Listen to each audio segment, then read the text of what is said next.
Hi friends, welcome back to my channel Ajay talks. तो social media और cyber अपराध से जुड़ी हुई खबरों की इस विशेष न्यूज बुलेटिन में आपका बहुत बहुत स्वागत है। तो चलिए शुरू करते हैं अपनी पहली खबर से, जहां से हमने पिछला वीडियो छोड़ा था वहीं से शुरुआत करते हैं। मैंने आपको पिछले वीडियो में बताया कि किस तरीके से एएनआई ने जो है मोहक मंगल, कुणाल कामरा और ऑल्ट न्यूज के संस्थापक मोहम्मद जुबैर, इनके खिलाफ जो है लॉ सूट दायर कर दिया है हाई कोर्ट पे, दिल्ली हाई कोर्ट में। एएनआई ने हाई कोर्ट में अपील की और साथ में 2.1 करोड़ का डिफेमेशन का नोटिस जो है वो भेजा गया है और कहा गया कि ये जो वीडियो आपने मोहक मंगल ने अपने चैनल पे पोस्ट किया है, जिसमें कि तमाम सारी आपत्तिजनक बातें एएनआई को लेकर के कही गई हैं, उनको तुरंत हटा लिया जाए। साथ ही कुणाल कामरा और ऑल्ट न्यूज के मोहम्मद जुबैर ने जो भी आपत्तिजनक ट्वीट एएनआई को बदनाम करने के लिए, एएनआई की छवि को नुकसान करने के लिए जो ट्वीट्स किए हैं, उनको भी डिलीट करने के लिए एक याचिका दायर कर दी गई। आज ही मामले की सुनवाई भी हो गई। हाई कोर्ट के जज अमित बंसल की सिंगल बेंच पर यह मामला सुनवाई के लिए पहुंचा। एएनआई की तरफ से पेश हुए वकील श्री कपिल सिब्बल के पुत्र अमित सिब्बल ने अपनी दलीलें रखी। उन्होंने कहा कि हमारा जो क्लाइंट है एएनआई, उनकी कॉपीराइट सामग्री का इस्तेमाल मोहक मंगल ने किया। हमने उनको बताया कि अगर आप कॉपीराइट सामग्री का इस्तेमाल करना चाहते हैं तो उसके लिए क्या प्रक्रिया है, आपको सब्सक्रिप्शन लेना होगा। हमने अपने चार्जेस बताए। इसके जवाब में मोहक मंगल ने एक वीडियो पोस्ट किया और उस वीडियो में तमाम सारी ऐसी भाषा का इस्तेमाल किया गया जो कि अमर्यादित है, जैसे कि एएनआई को गुंडा कहना, एक्सटॉर्शनिस्ट कहना, ठग कहना, या तमाम अन्य शब्दावली का इस्तेमाल मोहक मंगल के द्वारा किया गया, जो कि पूरी तरह से एएनआई की छवि को खराब कर रहा है। उन्होंने ये भी कहा कि इस वीडियो के बाद से मीडिया में जो है वो एएनआई की छवि खराब हुई है और एक तरह की मुहिम शुरू हो गई है। तमाम सारे यूट्यूबर्स ने इकट्ठा होकर के एक संगठित अभियान शुरू कर दिया है एएनआई के खिलाफ।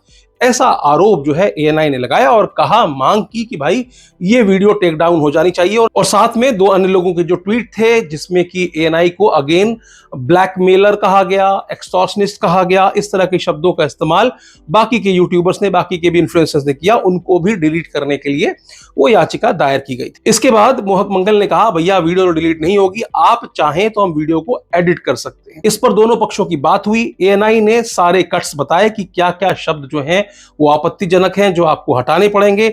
इसको लेकर के मोहक मंगल ने अपना एग्रीमेंट दे दिया और वो जो वीडियो है फिलहाल चैनल पर नहीं है, डिलीट नहीं किया होगा। उम्मीद करता हूं कि उसको प्राइवेट कर लिया होगा और उसमें बताए हुए कट्स करने के बाद वापस से उस वीडियो को लाइव ले लिया जाएगा। हो सकता है कि इस वीडियो के आने तक वो वीडियो लाइव भी हो जाए। बहरहाल आपको बता दूं कि मोहक मंगल के उसी वीडियो में एक और चैनल का जिक्र हुआ था, जिसमें बताया था कि भैया उस चैनल ने तो 50 लाख रुपए एएनआई को पे भी कर दिए।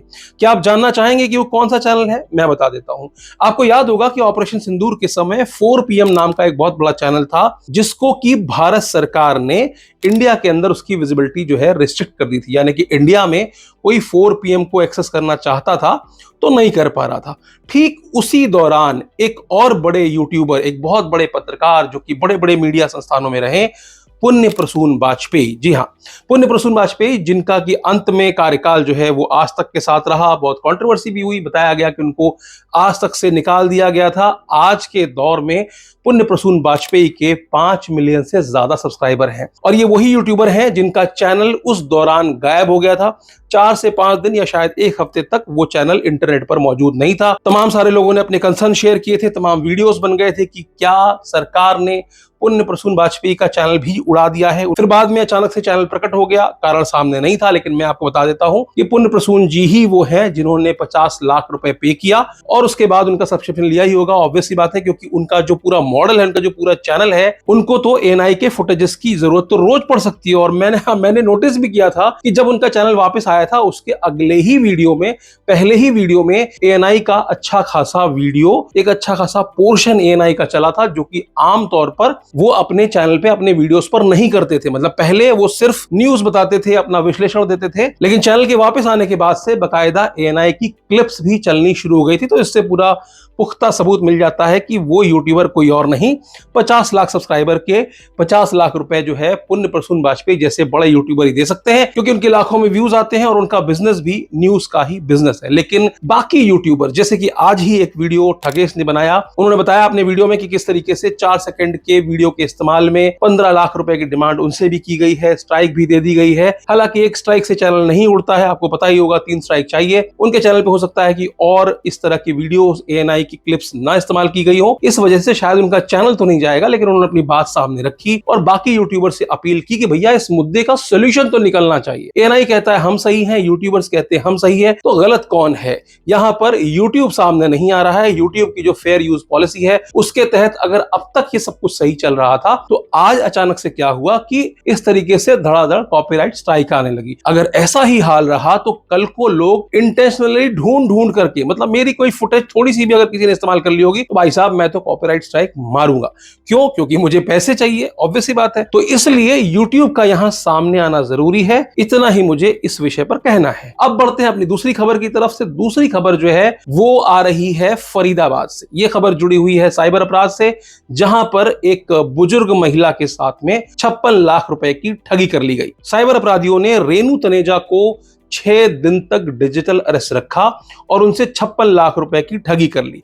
भाई साहब ये एक ऐसा स्कैम है जिसके बारे में भारत के सबसे बड़े इन्फ्लुएंसर श्री नरेंद्र मोदी जी ने भी जिक्र कर दिया। उसके बाद भी आए दिन ये घटनाएं हम सुनते आ रहे हैं।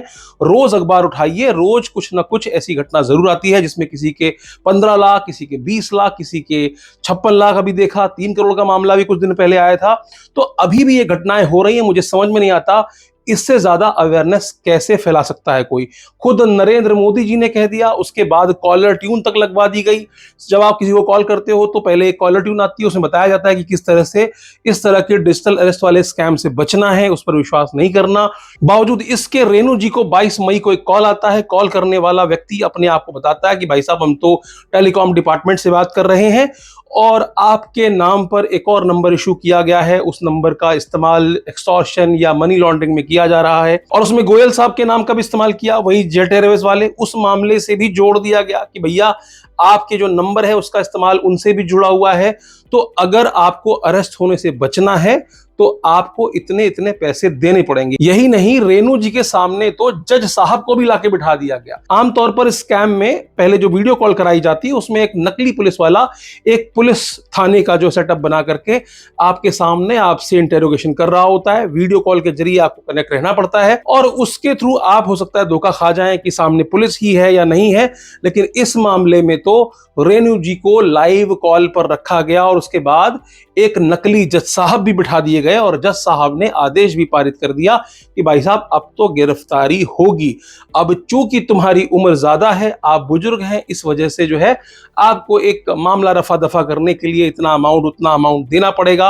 अपने बैंक अकाउंट बताइए, दिस एंड दैट, ऐसा कहते हुए 3 अलग अलग ट्रांजेक्शंस में मतलब उनको एफआईआर की कॉपी भेज दी गई, साथ में उनको अरेस्ट वारंट भी भेज दिया गया व्हाट्सएप पर ही। सब कुछ व्हाट्सएप पर होता रहा और 6 दिन के अंदर उनके साथ 56 लाख रुपए की ठगी साइबर अपराधियों ने कर ली है। तो अगर आप जानना चाहते हैं और वाकई में देखना चाहते हैं, एक्सपीरियंस करना चाहते हैं कि पूरा माहौल कैसा होता है, तो मैं खुद भी डिजिटल अरेस्ट रह चुका हूं। 2-3 वीडियोस मैंने उस पर पोस्ट की थी। जब भी साइबर अपराधियों को कॉल आता था तो मैं खुद को डिजिटल अरेस्ट खुद ही कर लेता था और उसको जो है रिकॉर्ड करके अपने चैनल पर मैंने पोस्ट किया। अगर आप चाहें तो उस वीडियो की लिंक जो है डिस्क्रिप्शन में दी हुई है, आप उसको पूरा देख करके मजा ले सकते हैं और साथ ही दूसरों को भी अवेयर कर सकते हैं। अब बढ़ते हैं तीसरी खबर की तरफ। ये खबर आ रही है पूर्वी दिल्ली की साइबर सेल ने जो है असम से एक ऐसे साइबर ठग को गिरफ्तार किया है जो कि इंस्टाग्राम पर बैठकर लोगों के साथ ठगी कर रहा था।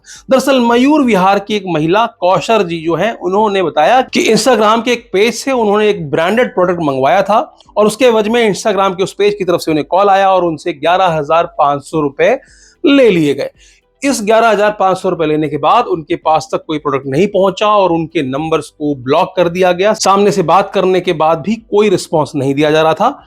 इसकी वजह से उन्होंने साइबर थाने में जाकर कंप्लेंट की। साइबर थाने में कंप्लेंट करने के बाद जब मामले की जांच हुई तो पता चला कि 1-2 नहीं, ऐसे तमाम मामले हैं जिसमें कि ये साइबर ठग इंस्टाग्राम के अलग अलग पेजेस अलग अलग ब्रांड्स के नाम पर बनाते हैं।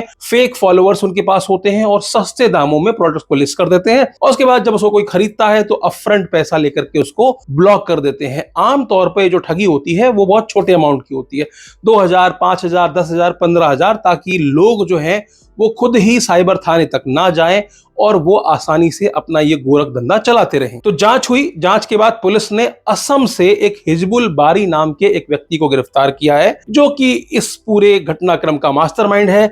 इस तरह के मल्टीपल पेजेस वो चलाता है और लोगों को ठगी का शिकार बनाता है। तो आपको क्या करना है, सस्ते में कोई सामान मिल रहा हो किसी इंस्टाग्राम पेज पर, मैं आपको बता देता हूं, इंस्टाग्राम पेज पर आजकल बहुत ज्यादा साइबर ठगी हो रही है, चाहे वो किसी ब्रांडेड प्रोडक्ट को बेचने के नाम पर हो या फिर इन्वेस्टमेंट के नाम पर हो। लोग कहते हैं कि इतना पैसा दे दो, तुरंत ही हम शेयर मार्केट में इन्वेस्ट करेंगे, इतने पैसे का इतना हो जाएगा। तो आपको इससे बच के रहना है। तो जैसा कि मैं हमेशा कहता हूं कि चाहे कितना भी छोटा साइबर अपराध क्यों ना हुआ हो, आपको साइबर कंप्लेंट जरूर करनी चाहिए। साइबर कंप्लेंट करने के लिए आपको क्या करना है, फ्री ऑफ कॉस्ट होती है, 1930 पर कॉल करें या फिर cybercrime.gov.in में जाकर के अपनी कंप्लेंट को दर्ज कराएं, ताकि इस तरह के अपराधी पकड़े जाएं या फिर उनके नंबर ब्लॉक हो या वो बैंक अकाउंट फ्रीज कर दिए जाएं साइबर क्राइम के द्वारा, जिससे कि एटलीस्ट कुछ लोग तो बच जाएं साइबर अपराध का शिकार होने से। अब हम बढ़ते हैं अपनी चौथी खबर की तरफ। चौथी खबर नोएडा से आ रही है, जहां पर CAG यानी कि कैग के एक रिटायर्ड डायरेक्टर के साथ में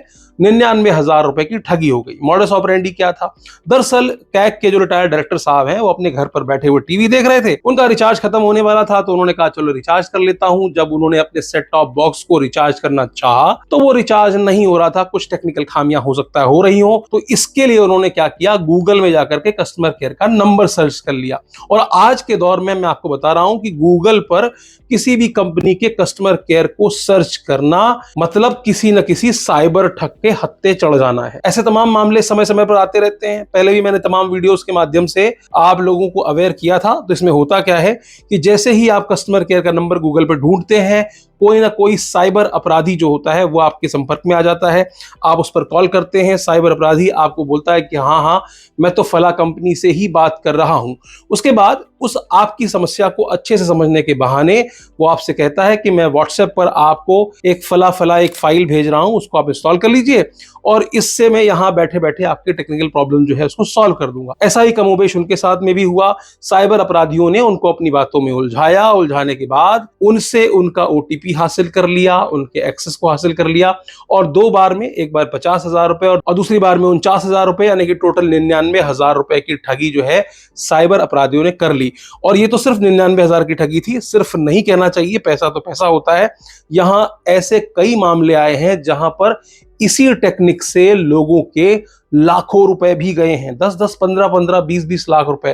कईयों की तो उन्होंने बकायदा FDयां तक तोड़ दी, कईयों के तो बैंक से लोन भी ले लिया, इंस्टेंट लोन भी ले लिया। इसी प्रोसेस के तहत APK भेजते हैं, आपके मोबाइल में इंस्टॉल करते हैं, आपके मोबाइल को हैक कर लेते हैं, सारी इंफॉर्मेशन रिट्रीव कर लेते हैं, या फिर कोई रिमोट एक्सेस ऐप को आपको डाउनलोड करने के लिए कहा जाता है और कहा जाता है कि आप सामने से प्रक्रिया करते रहिए और हम यहां से देखते रहेंगे। और इसी बहाने वो आपके लॉगिन एक्सेस को चोरी कर लेते हैं और आपके OTP को रिमोट एक्सेस ऐप होने की वजह से वो पढ़ सकते हैं और उसका इस्तेमाल वो कहीं ना कहीं और करके आपके खाते में उपलब्ध सारे अमाउंट को वो ट्रांसफर कर देते हैं। तो आपको क्या करना है, कस्टमर केयर पर पहुंचना है तो ऑफिशियल वेबसाइट पर जाएं, चाहे टीवी का हो, फ्रिज का हो या कोई भी कस्टमर केयर आपको नंबर देखना है, तो जब तक ऑफिशियल वेबसाइट से आप नंबर नहीं ले रहे हैं, मतलब कि पूरी गुंजाइश है कि आप किसी न किसी साइबर अपराधी के चंगुल में फंसने वाले हैं। तो उम्मीद करता हूं कि इस वीडियो को देखने के बाद एटलीस्ट ये 2-3 तरीके जो मैंने आपको बताए, इसमें तो कम से कम आप नहीं फंसेंगे। और अगर आप अपने दोस्तों रिश्तेदारों को इस वीडियो को शेयर कर देंगे तो शायद उनमें से भी कुछ लोग ऐसे हों जो कि इस तरह के साइबर अपराध से बच जाएं। तो आज की वीडियो में सिर्फ इतना ही, फिर मिलेंगे किसी और वीडियो में।